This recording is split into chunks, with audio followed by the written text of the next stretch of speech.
Tonight, part one of a two-night special. We face a number of important issues around privacy, safety, and democracy. Frontline investigates Facebook. We didn't take a broad enough view of our responsibility, and it was my mistake, and I'm sorry. Told by company insiders. It's possible that we haven't been as fast as we needed to be. We've been too slow to act on. We didn't see it fast. I think we were too slow. And former employees. I mean, everybody was pretty upset that we hadn't caught it during the election. How Facebook was used to disrupt democracy around the globe. I don't think any of us, Mark included, appreciated how much of an effect we might have had. Correspondent James Jacoby takes a hard look at the man who wanted to connect the world. Is he not recognizing the importance of his platform? He didn't understand what he had built. But is he accountable for helping divide it? There is something wrong systemically with the Facebook algorithms. In effect, polarization was the key to the model. Tonight on Frontline, the Facebook dilemma.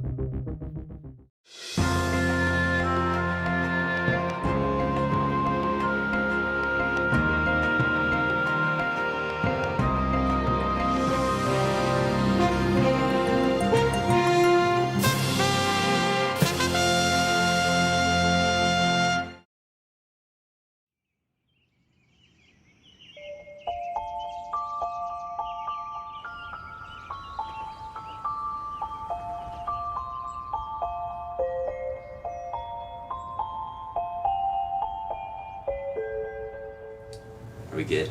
Should I put the beer down? No, actually I'm gonna mention the beer. Hard at work. So I'm here in Palo Alto, California, chilling with Mark Zuckerberg of the Facebook.com, and we're drinking out of a keg of Heineken because what are we celebrating? We just got 3 million users. 11, 12, 13. Tell us, simply what Facebook is. I think Facebook is an online directory for colleges. I realized that because I didn't have people's information, I needed to make it interesting enough so that people would want to use the site and want to put their information up. So launched it at Harvard, and within a couple of weeks, 2/3 of the school had signed up. So we're like, all right, this is pretty sweet. Let's just go all out. And it's just interesting seeing how it evolves. We have a sweet office. Yeah. Well, show us around the crib. I disagree. I think it's... We didn't want cubicles, so we got IKEA kitchen tables instead. And I thought that kind of went along with our whole vibe here. That's what's in the fridge. Some stuff. There's some beer down there. You guys had now. How many people work for you? It's actually 20 right now. Did you get this shot? This one here? The lady riding pit bull. Oh, nice. Shot right there. Alright, it's really all I've got. That's cool. And where are you taking Facebook at this point? I mean, there doesn't necessarily have to be more.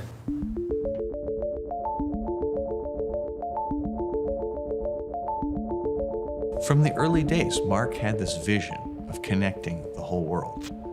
So if Google was about providing you access to all the information, Facebook was about connecting all the people. Can you just say your name and pronounce it so nobody messes it up and they have it on tape? Sure.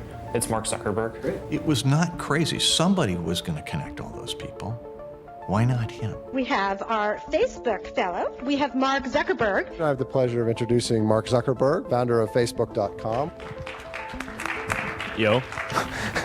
When Mark Zuckerberg was at Harvard, he was fascinated by hacker culture, this notion that software programmers could do things that would shock the world. And a lot of times people are just too careful. I think it's more useful to make things happen and then apologize later than it is to make sure that you dot all your I's now and then just not get stuff done. So it was a little bit of a renegade philosophy and a disrespect for authority that led to the Facebook motto, move fast and break things.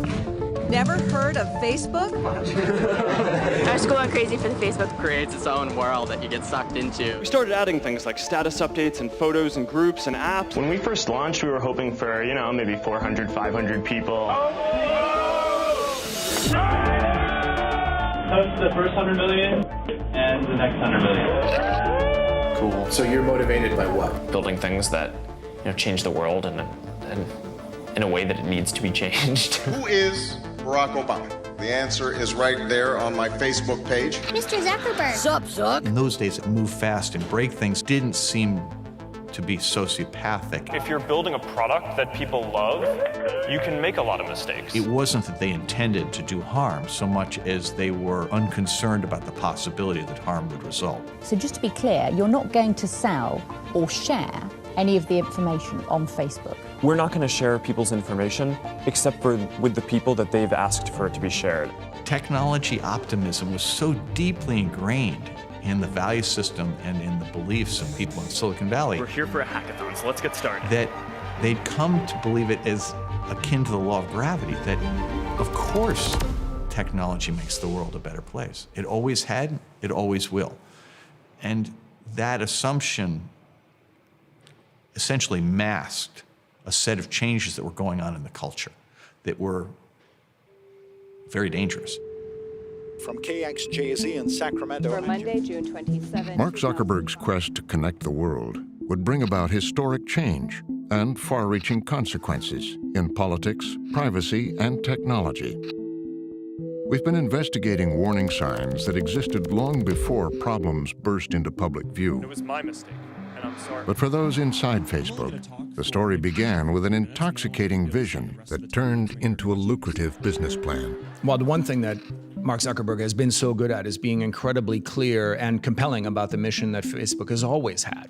Facebook's mission is to give people the power to share. Give people the power to share in order to make the world more open and connected. More open and connected. Open and connected. More open and connected. How pervasive a mission was that inside of the company? Give me a sense of that. And it was something that, Mark doesn't just say when we do, ordered calisthenics in the morning and we yell the mission to each other, right? We would actually say it to each other, when Mark wasn't around. And that was a mission that you really believed in? How could you not? How exciting. What if connecting the world actually delivered a promise that we've been looking for to genuinely make the world a better place?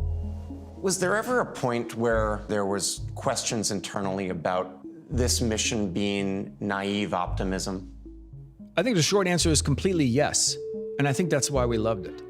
Especially in a moment like when we crossed 1 billion monthly active users for the first time. And Mark's, the way I recall Mark at the time, I remember thinking, I don't think Mark is going to stop until he gets to everybody. I think some of us had an early understanding that we were creating, in some ways, a digital nation state. This was the greatest experiment in free speech in human history. There was a sense inside the company that we are building the future, and there was a real focus on youth being a good thing.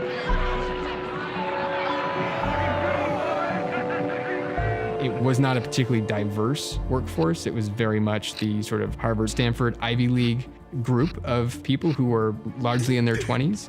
I was a big believer in the company. Like I knew that it was going to be a paradigm shifting thing. There's definitely this feeling of everything for the company, of this, world stirring vision. Everyone more or less dressed with the same fleece and swag with logo on it, posters on the wall that look somewhat Orwellian. But of course, in an upbeat way, obviously. And some of the slogans are pretty well known. Move fast and break things. Fortune favors the bold. What would you do if you weren't afraid? It was always this sort of rousing rhetoric that would push you to go further. Antonio Garcia Martinez, a former product manager on Facebook's advertising team, is one of 8 former Facebook insiders who agreed to talk on camera about their experiences. In Silicon Valley, there's almost a mafioso code of silence that you're not supposed to talk about the business in any but the most flattering way, right? Basically, you can't say anything, measured or truthful about the business. And I think, as perhaps with Facebook, it's kind of arrived at the point in which it's so important, it needs to be a little bit more transparent about how it works. Like, let's stop the little bullshit rate about everyone in Silicon Valley, disrupting this and improving the world, right? It's in many ways a business like any other. It's just kind of more exciting and impactful. By 2007, Zuckerberg had made it clear that the goal of the business was worldwide expansion. Almost a year ago, when we were first discussing how to let everyone in the world into Facebook, I remember someone said to me, "Mark, we already have nearly every college student in the US on Facebook. It's incredible that we were even able to do that, but no one gets a second trick like that." Well, let's take a look at how he did. What was the growth team about? What did you do at Growth? The story of growth has really been about making Facebook available to people that wanted it but couldn't have access to it. Naomi Gleit, Facebook's second longest serving employee, is one of 5 officials the company put forward to talk to Frontline. She was an original member of the growth team. One of my first projects was expanding Facebook to high school students. I worked on translating Facebook into over 100 languages. When I joined, there were 1 million users, and now there's over 2 billion people using Facebook every month. Some of the problems that have reared their head with Facebook over the past couple of years seem to have been caused in some ways by this exponential growth. So I think Mark has said this, that we have been slow to really understand the ways in which Facebook might be used for bad things.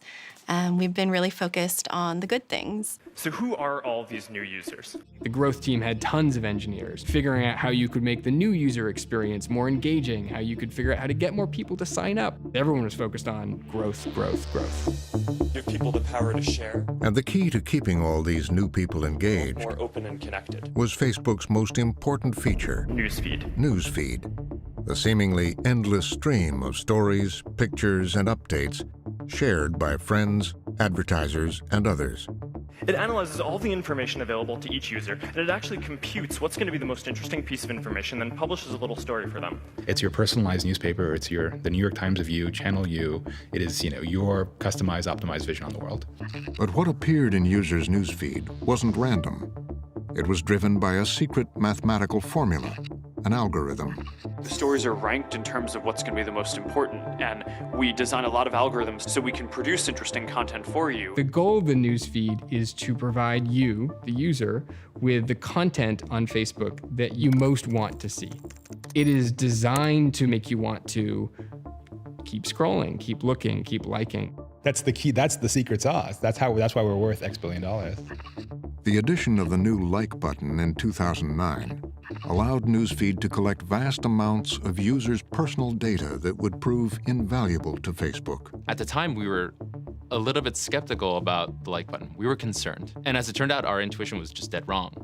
And what we found was that the like button acted as a social lubricant. And of course, it was also driving this flywheel of engagement, that people felt like they were heard on the platform whenever they shared something. Connect to it by liking it. And it became a driving force for the product. It was incredibly important because it allowed us to understand who are the people that you care more about, that cause you to react, and who are the businesses, the pages, the other interests on Facebook that are important to you. And that gave us a degree of constantly increasing understanding about people. Newsfeed got off to a bit of a rocky start, and now our users love Newsfeed. They love it. Newsfeed's exponential growth was spurred on by the fact that existing laws didn't hold internet companies liable for all the content being posted on their sites. So Section 230 of the Communications Decency Act is the provision which allows the internet economy to grow and thrive. And Facebook is one of the principal beneficiaries of this provision. It says, don't hold this internet company responsible if some idiot says something violent on the site. Don't hold the internet company responsible if somebody publishes something that creates conflict, that violates the law. It's the quintessential provision that allows them to say, don't blame us. So it was up to Facebook to make the rules. And inside the company, they made a fateful decision. We took a very libertarian perspective here. We allowed people to speak. And we said, if you're going to incite violence, that's clearly out of bounds. We're going to kick you off immediately. But we're going to allow people to go right up to the edge. And we're going to allow other people to respond. We had to set up some ground rules, basic decency, no nudity and no violent or hateful speech. And after that, we felt some reluctance to interpose our value system on this worldwide community that was growing. Was there not a concern then that it could become sort of a place of just utter confusion, that you have lies that are given the same weight as truths, and that it kind of just becomes a place where truth becomes completely obfuscated? No. We relied on what we thought were the public's common sense and common decency to police the site. That approach would soon contribute to real-world consequences, far from Silicon Valley, where Mark Zuckerberg's optimistic vision at first seemed to be playing out. The Arab Spring had come to Egypt. It took hold with the help of a Facebook page protesting abuses by the regime of Hosni Mubarak. Not that I was thinking that this Facebook page was going to be effective. I just did not want to look back and say that happened and I just didn't do anything about it. At the time, Wael Ghonim was working for Google in the Middle East. In just 3 days, over 100,000 people joined the page. Throughout the next few months, the page was growing until what happened in Tunisia. Events in Tunisia have captured the attention of viewers around the world, and a lot of it was happening online. It took just 28 days to the fall of the regime. And it just created, for me, a moment of, maybe we can do this. And I just posted an event calling for a revolution in 10 days. Like, we should all get to the street and we should all bring down Mubarak. Organized by a group of online activists. We're calling it the Facebook revolution. Within days, Ghanim's online cry had helped fill the streets of Cairo with hundreds of thousands of protesters.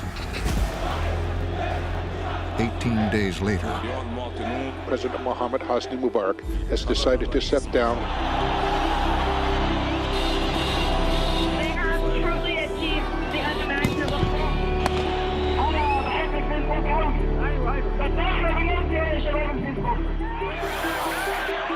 It's generally acknowledged that Ghanim's Facebook page first sparked the protests. There was a moment that you were being interviewed on CNN. Yeah, I remember that. First Tunisia, now Egypt. What's next? Ask Facebook. Ask what? Facebook. Facebook. The technology was, for me, the enabler. I would not have been able to engage with others. I would not have been able to propagate my ideas to others without social media, without Facebook. You're giving Facebook a lot of credit for this. Yeah, for sure. I want to meet Mark Zuckerberg one day and thank him, actually. Had you ever think that this could have an impact on revolution? You know, my own opinion is that it would be extremely arrogant for any specific technology company to claim any meaningful role in those. But I do think that the overall trend that's at play here, which is people being able to share what they want with the people who they want, is an extremely powerful thing, right? And we're kind of fundamentally rewiring the world from the ground up, and it starts with people. They were relatively restrained externally about taking credit for it, but internally they were, I would say, very happy to take credit for the idea that social media is being used to affect democratic change. Activists and civil society leaders would just come up to me and say, you know, wow, we couldn't have done this without you guys. Government officials, you know, would say, does Facebook really realize how much you guys are changing our societies? It felt like Facebook had extraordinary power, and power for good. But while Facebook was enjoying its moment, back in Egypt, on the ground and on Facebook, the situation was unraveling. Following the revolution, things went into a much worse direction than what we have anticipated. There's a complete split between the civil community and those who are calling for an Islamic state. What was happening in Egypt was polarization. Deadly clashes between Christians and military police. The Brotherhood cannot rule this country. And all these voices started to clash. And the environment on social media breeded that kind of clash, like that polarization, rewarded it. When the Arab Spring happened, I know that a lot of people in Silicon Valley thought our technologies helped bring freedom to people, which was true.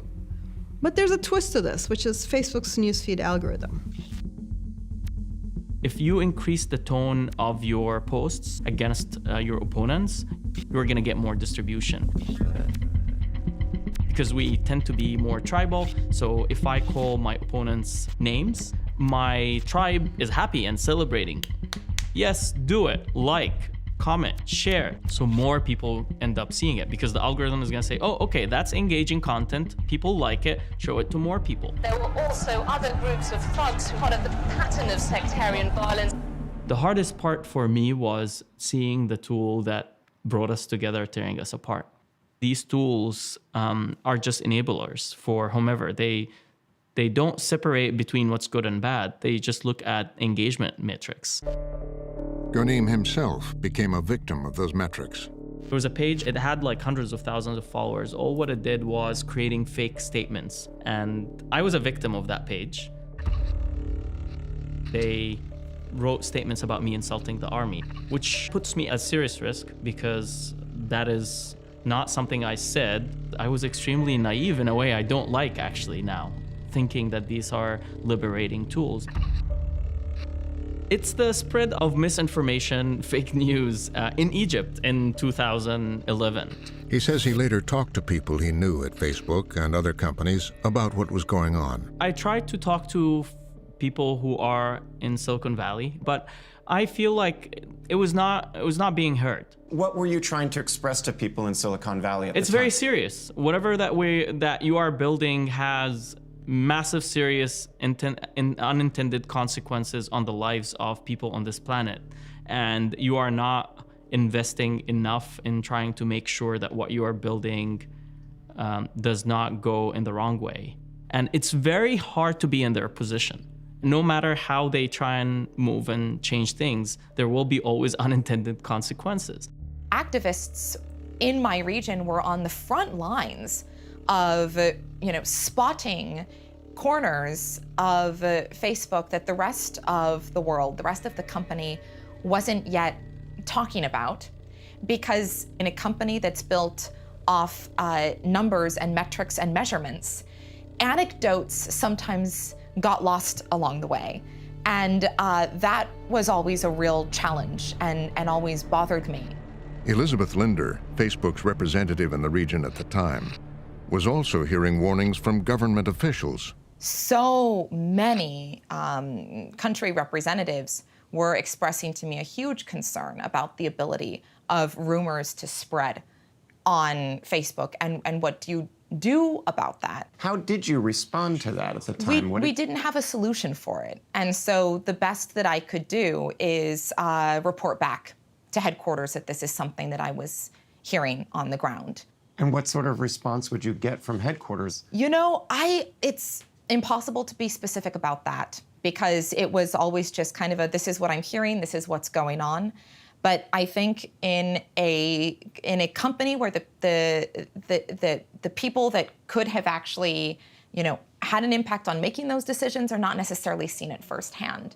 I think everything that happened after the Arab Spring should have been a warning sign to Facebook. Zeynep Tufekci, a researcher and former computer programmer, had also been raising alarms to Facebook and other social media companies. These companies were terribly understaffed, in over their heads in terms of the important role they were playing. Like all of a sudden, you're the public sphere in Egypt.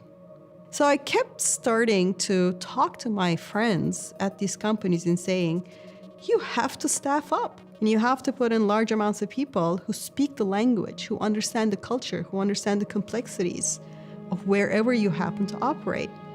But Facebook hadn't been set up to police the amount of content coming from all the new places it was expanding to. I think no one at any of these companies in Silicon Valley has the resources for this kind of scale. You had queues of work for people to go through and hundreds of employees who would spend all day, every day clicking yes, no, keep, take down, keep up, making judgment calls, snap judgment calls about does it violate our terms of service? Does it violate our standards of decency? What are the consequences of the speech? So you have these fabulously talented group of mostly 20-somethings who are deciding what speech matters. And they're doing it in real time, all day, every day. Is that scary? It's terrifying. right? The responsibility was awesome. No one could ever have predicted how fast Facebook would grow. The trajectory of growth of the user base and of the issues was like this, and of all staffing throughout the company was like this. The company was trying to make money. It was trying to keep costs down. It had to be a going concern. It had to be a revenue-generating thing, or it would cease to exist. In fact, Facebook was preparing to take its rapidly growing business to the next level by going public. I'm David Ebersman, Facebook's CFO. Thank you for taking the time to consider an investment in Facebook. The social media giant hopes to raise $5 billion. The pressure heading into the IPO, of course, was to prove that Facebook was a great business. Otherwise, we'd have no shareholders. Facebook, is it worth $100 billion? Should it be valued at... Zuckerberg's challenge was to show investors and advertisers the profit that could be made from Facebook's most valuable asset, the personal data it had on its users. Mark, great as he was at vision and product, he had very little experience in building a big advertising business. That would be the job of Zuckerberg's deputy, Sheryl Sandberg, who'd done the same for Google. At Facebook, we have a broad mission. We want to make the world more open and connected. The business model we see today was created by Sheryl Sandberg and the team she built at Facebook, many of whom had been with her at Google. Publicly, Sandberg and Zuckerberg had been downplaying the extent of the personal data Facebook was collecting and emphasizing users' privacy. We are focused on privacy. We care the most about privacy. Our business model is by far the most privacy-friendly to consumers. That's our mission, right? I mean, we have to do that because if people feel like they don't have control over how they're sharing things, then we're failing them. It really is the point that the only things Facebook knows about you are things you've done and told us. But internally, Sandberg would soon lead Facebook in a very different direction. There was a meeting, I think it was in March of 2012, in which, it was everyone who built stuff inside ads, myself among them. And, she basically recited the reality, which is revenue was flattening. It wasn't slow, it wasn't declining, but it wasn't growing nearly as fast as investors would have guessed. So she basically said, we have to do something. You people have to do something. And so there was a big effort to basically pull out all the stops and start experimenting way more aggressively. The reality is that, Facebook has a lot of personal data, your chat with your girlfriend or boyfriend, your drunk party photos from college, etc. The reality is that none of that is actually valuable to any marketer. They want commercially interesting data. What products did you take off the shelf at Best Buy? What did you buy in your last grocery run? Did it include diapers? Do you have kids? Are you a head of household? Right? It's things like that, things that exist in the outside world that just do not exist inside Facebook at all. Sandberg's team started developing new ways to collect personal data from users wherever they went on the internet, and when they weren't on the internet at all. And so there's this extraordinary thing that happens that doesn't get much attention at the time. About 4 or 5 months before the IPO, the company announces its first relationship with data broker companies that most Americans aren't at all aware of, that go out and buy up data about each and every one of us. What we buy, where we shop, where we live, what our traffic patterns are, what our families are doing, what our likes are, what magazines we read, data that the consumer doesn't even know that's being collected about them because it's being collected from the rest of their lives by companies they don't know. And it's now being shared with Facebook so that Facebook can target ads back to the user. What Facebook does is profile you. If you're on Facebook, it's collecting everything you do. If you're off Facebook, it's using tracking pixels to collect what you're browsing. And for its micro-targeting to work, for its business model to work, it has to remain a surveillance machine. They made a product that was a better tool for advertisers than anything that had ever come before it. And of course, the ad revenue spikes. That change alone, I think, is a sea change in the way the company felt about its future and the direction it was headed. Sparapani was so uncomfortable with the direction Facebook was going, he left before the company's work with data brokers took effect. The extent of Facebook's data collection was largely a secret until a law student in Austria had a chance encounter with a company lawyer. I kind of wanted a semester off, so I actually went to California to Santa Clara University in the Silicon Valley. And someone from Facebook was a guest speaker explaining to us basically how they deal with European privacy law. And the general understanding was you can do whatever you want to do in Europe because they do have data protection laws, but they don't really enforce them at all. So I sent an email to Facebook saying I want to have a copy of all my data. So I got from Facebook about 1,200 pages, and I read through it. In my personal file, I think the most sensitive information was my messages. For example, a friend of mine was in the closed unit of a psychological hospital in Vienna. I deleted all these messages, but all of them came back up. And you have messages about, love life and sexuality, and all of that is kept. Facebook tries to give you the impression that you share this only with friends. The reality is Facebook is always looking. There is a data category called last location, where they store where they think you've been the last time. If you tag people in pictures, there's GPS location, so by that they know which person has been at what place at what time. Back on the servers, there's like a treasure trove that's like 10 times as big as anything we ever see on the screen. As Facebook was ramping up its data collection business ahead of the IPO, Schrems filed 22 complaints with the Data Protection Commission in Ireland, where Facebook has its international headquarters. And they had 20 people at the time over a little supermarket in a small town. It's called Portarlington. It's 5,000 people in the middle of nowhere. And they were meant to regulate Google or Facebook or LinkedIn and all of them. Schrems claimed Facebook was violating European privacy law in the way it was collecting personal data and not telling users what they were doing with it. And after we filed these complaints, that was when actually Facebook reached out, basically say, let's sit down and have a coffee and talk about all of this. So we actually had a kind of notable meeting that was in 2012 at the airport in Vienna. But the interesting thing is that most of these points, they simply didn't have an answer. You totally saw that their pants were down. However, at a certain point, I just got a text message from the Data Protection Authority saying they're not available to speak to me anymore. That was how this procedure basically ended. Facebook knew that the system plays in their favor. So even if you violate the law, the reality is it's very likely not going to be enforced. Facebook disputed Schrems' claims and said it takes European privacy laws seriously. It agreed to make its policies clearer and stop storing some kinds of user data.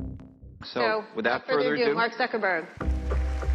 In Silicon Valley, those who covered the tech industry had also been confronting Facebook about how it was handling users' personal data.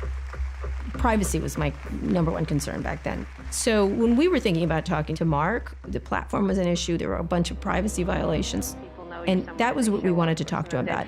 Is there a level of privacy that just has to apply to everyone, or do you think, you might have a view of this is what privacy means to Mark Zuckerberg, so this is what it's going to mean at Facebook? Yeah, people can control this right themselves. Simple control has always been one of the important parts of using Facebook. And Kara Swisher has covered Zuckerberg since the beginning.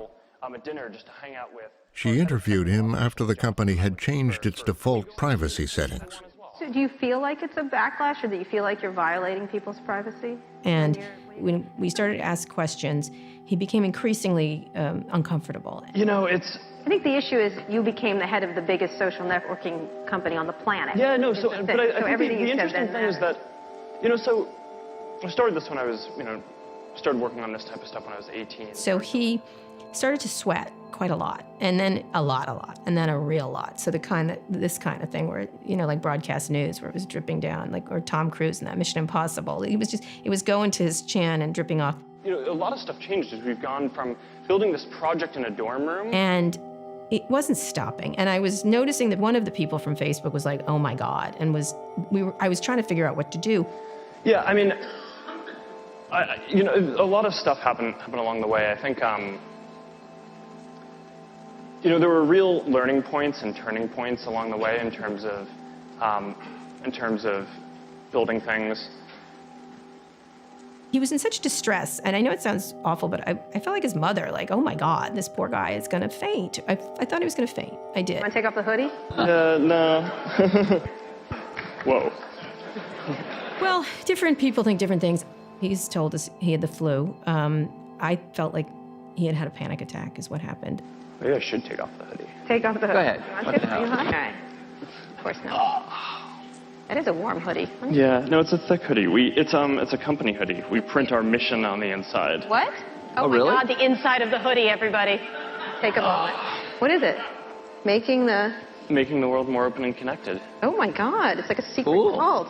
From that interview and from others, I mean, how would you have characterized Mark's view of privacy?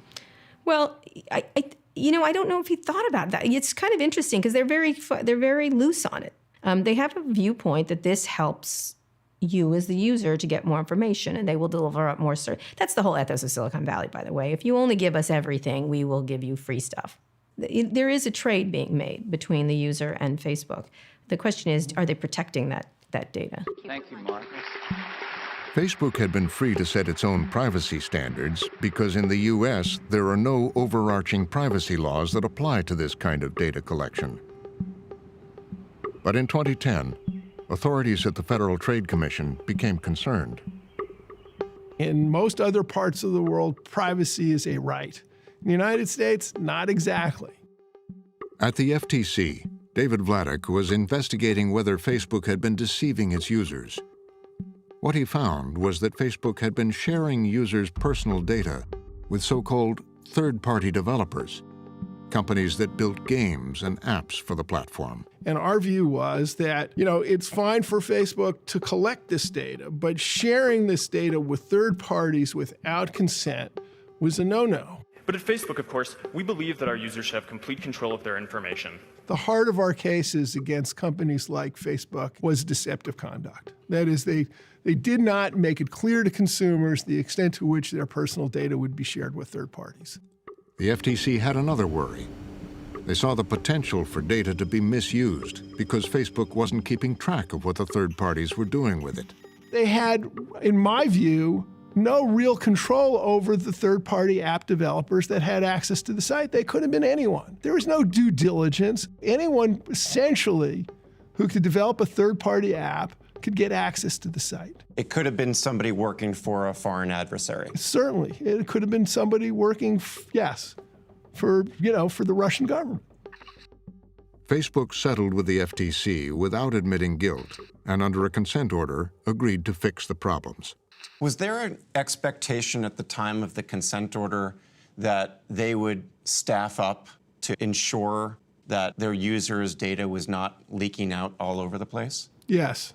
That was the point of this provision of the consent order that required them to identify risks to personal privacy and to plug those gaps quickly.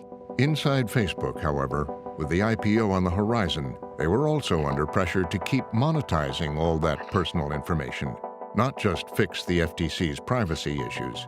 9 months into my first job in tech, I ended up in an interesting situation where, because I had been the main person who was working on privacy issues with respect to Facebook platform, which had many, many, many privacy issues. It was a real hornet's nest. And I ended up in a meeting with a bunch of the most senior executives at the company, and they went around the room and they basically said, well, who's in charge? And the answer was me, because no one else really knew anything about it. You'd think that a company of the size and importance of Facebook, would have really focused and had a team of people and, very senior people working on these issues, but it ended up being me. What did you think about that at the time? I was horrified. I didn't think I was qualified. Parakilas tried to examine all the ways that the data Facebook was sharing with third-party developers could be misused.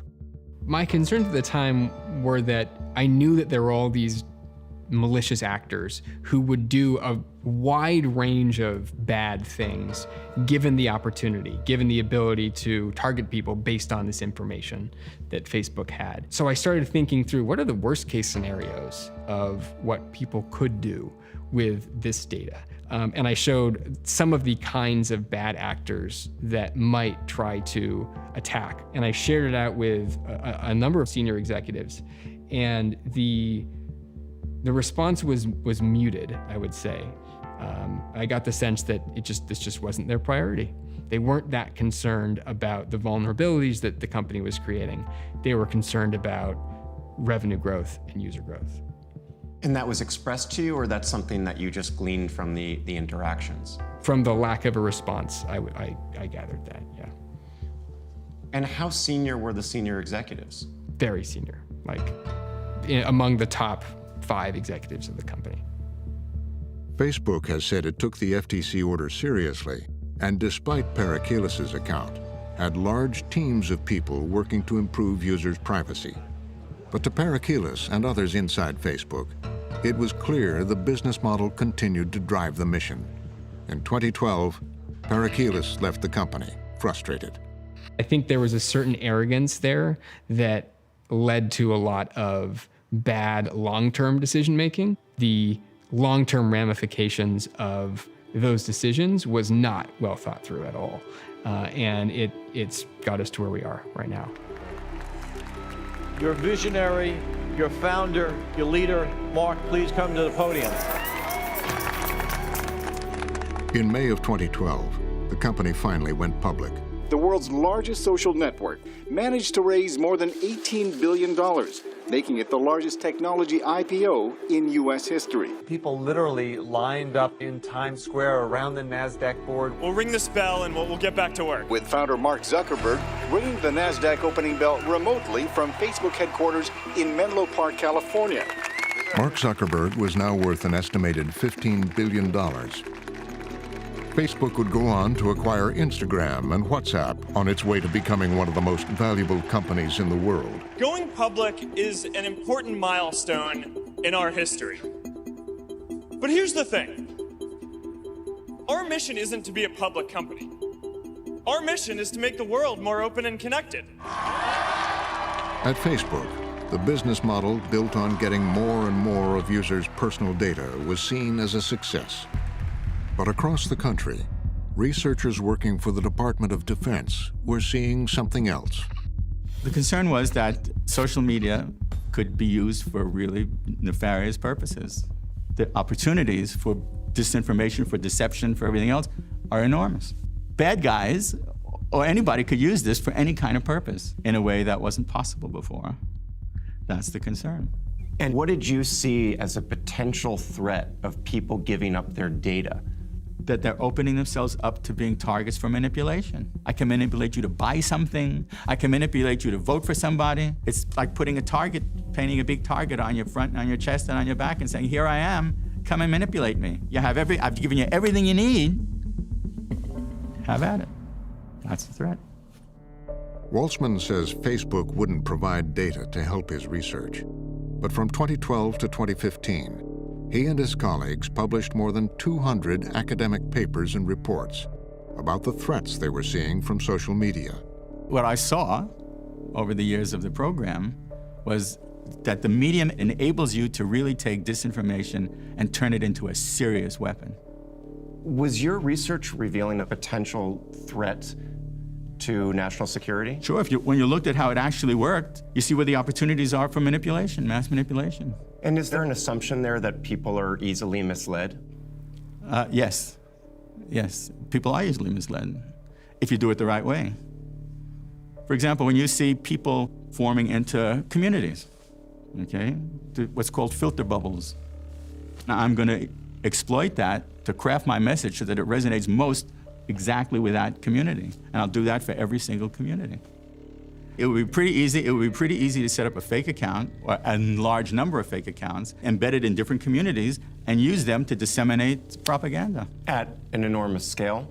Yes. Well, that's why it's a serious weapon, because it's at an enormous scale. It's the scale that makes it a weapon. In fact, Waltzman's fears were already playing out at a secret propaganda factory in St. Petersburg, Russia, called the Internet Research Agency. Hundreds of Russian operatives were using social media to fight the anti-Russian government in neighboring Ukraine. Vitaly Bespalov says he was one of them. Can you explain, what is the Internet Research Agency? It's a company that creates a fake perception of Russia. They use things like illustrations, pictures, anything that would influence people's minds. When I worked there, I didn't hear anyone say the government runs us or the Kremlin runs us, but everyone there knew, and everyone realized it. Was the main intention to make the Ukrainian government look bad? Yeah, that's what it was. This was the intention with Ukraine. Put President Poroshenko in a bad light, and the rest of the government and the military and so on. You come to work and there's a pile of SIM cards, many SIM cards, and an old mobile phone. You need an account to register for various social media sites. You pick a photo of a random person, choose a random last name, and start posting links to news in different groups. The Russian propaganda had its intended effect, helping to sow distrust and fear of the Ukrainian government. Pro-Russia demonstrators against Ukraine's new interim government. Russia, they chant. Russian propaganda was massive on social media. It was massive. There was so many stories that started emerging on the Facebook. Cruel Ukrainian nationalists killing people or torturing them because they speak Russian. They scared people. You see, they're gonna attack, they're gonna burn your villages. You should worry. Then fake staged news. Crucified child by Ukrainian soldiers, which is totally nonsense. It got proven that those people were actually hired actors. Complete nonsense. But it spreads on Facebook. So Facebook was weaponized. Just as in the Arab Spring, Facebook was being used to inflame divisions. But now, by groups working on behalf of a foreign power, using Facebook's tools built to help advertisers boost their content. By that time in Facebook, you could pay money to promote these stories. So your stories emerge on the top lines. And suddenly, you start to believe in this. And you immediately get immediate response. You can test all kind of nonsenses and understand to which nonsense people do not believe. And to which nonsenses people start believing. Which will influence the behavior of a person receptive to propaganda. And then provoking that person on certain action. They decided to undermine Ukraine from the inside rather than from outside. I mean, basically, think about this. Russia hacked us. Dmytro Shymkiv, a top advisor to Ukraine's president, met with Facebook representatives and says he asked them to intervene. The response that Facebook gave us is, sorry, we are open platform. Anybody can do anything within our policy, which is written on the website. And when I said, but this is fake accounts, you could verify that.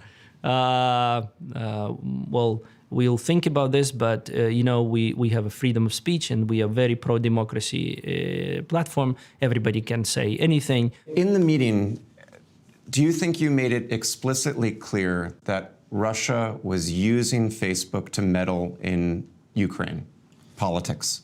I was explicitly saying that there are trolls factory, that there are posts and news that are fake, that are lying, and they are promoted on your platform by very often fake accounts. Have a look. At least sending somebody to investigate. And no one was sent? No. For them, at that time, it was not an issue. Facebook told Frontline that Shymkiv didn't raise the issue of misinformation in their meeting, and that their conversations had nothing to do with what would happen in the United States 2 years later. It was known to Facebook in 2014 there was potential for Russian disinformation campaigns on Facebook. Yes, and there were disinformation campaigns from a number of different countries on Facebook. Disinformation campaigns were a regular facet of Facebookery abroad. And that's, I mean, yeah, technically that should have led to a learning experience. I just don't know. There was plenty that was known about the potential downsides of social media and Facebook. You know, potential for disinformation, potential for bad actors and abuse. Were these things that you just weren't paying attention to, or were these things that were kind of conscious choices to kind of say, all right, we're going to kind of abdicate responsibility from those things and just keep growing? I definitely think we've been paying attention to the things that we know. And one of the biggest challenges here is that this is really an evolving set of threats and risks. We had a big effort around scams. We had a big effort around bullying and harassment. We had a big effort around nudity and porn on Facebook. It's always ongoing. And so some of these threats and problems are new. And I think we're grappling with that as a company, with other companies in the space, with governments, with other organizations. And so I wouldn't say that everything is new. It's just different problems. Facebook is the ultimate growth stock. At Facebook headquarters in Menlo Park, they would stick to the mission and the business model, despite a gathering storm. Election news and decision-making material from Facebook.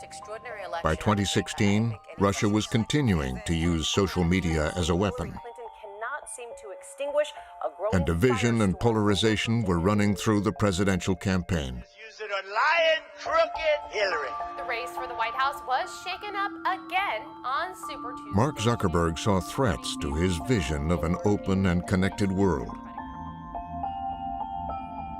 As I look around, I'm starting to see people and nations turning inward against this idea of a connected world and a global community. I hear fearful voices calling for building walls and distancing people they label as others, for blocking free expression, for slowing immigration, reducing trade, and in some cases around the world, even cutting access to the internet.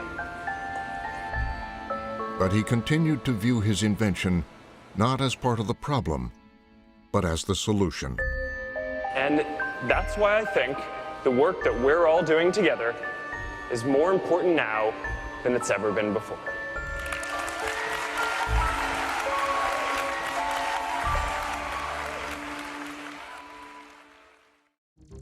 Tomorrow night, Frontline's investigation continues. There is absolutely no company who has had so much influence on the information that Americans consume. He's the man who connected the world, but at what cost? Polarization was the key to the model. The global threat. This is an information ecosystem that just turns democracy upside down. The 2016 election. Facebook getting over 1 billion political campaigns. And the company denials. The idea that fake news on Facebook influenced the election in any way, I think, is a pretty crazy idea. Facebook CEO Mark Zuckerberg will testify. And I'm responsible for what happens here. Is Facebook ready for the midterm elections? There are a lot of questions heading into this midterm. The midterm elections on the... I still have questions. If we're going to make sure that in 2018 and 2020, this doesn't happen again. Part 2 of The Facebook Dilemma, tomorrow night on Frontline. Go to pbs.org/frontline to read more about Facebook from our partner Washington Post reporter Dana Priest. For Facebook, the dilemma is, can they solve these serious problems without completely revamping their business model? Then watch a video explainer about what Facebook knows about you and how. Even though you never signed up for it, Facebook now has data about you and stores it as a shadow profile. Connect to the Frontline community at pbs.org/frontline.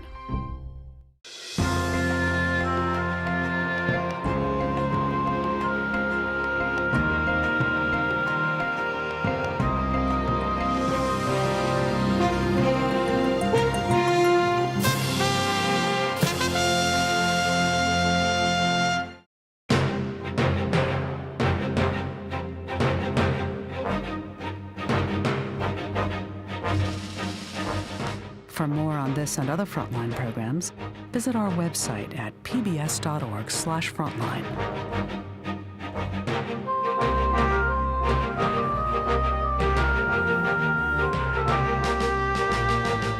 Post-Reporter Frontline's The Facebook Dilemma on DVD, visit Shop PBS or call 1-800-PLAY-PBS. This program is also available on Amazon Prime Video.